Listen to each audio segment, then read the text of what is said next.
The longer I teach, after thousands of individual lessons, the more I realize that I can't teach you anything. Because in reality, the only one who's able to teach you is you. You need to spend some time with the material and internalize what you learn. So there is no point in overloading you with information. You would get bored rather quickly if you had to listen to some long explanation over and over again when all you wanted to do was to play, right? So that's why we structured this as a learning by doing course. Yes, there will be short videos with to-the-point explanations of the essential information.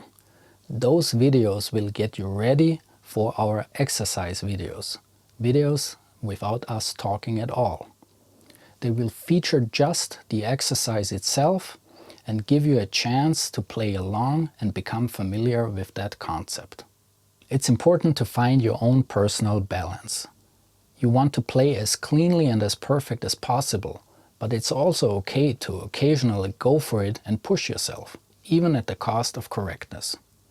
You'll find that after you have pushed yourself, the tempo, the highest tempo you were able to play at before, now becomes easier and your boundaries have shifted. When you have worked on all the exercises individually to the point where you can play along, try our final combined workout. Here you'll have a continuous program that combines all the exercises in a musical way. You'll find that after finishing this workout routine, you'll be fully warmed up and ready for whatever kind of practicing you'll want to do next.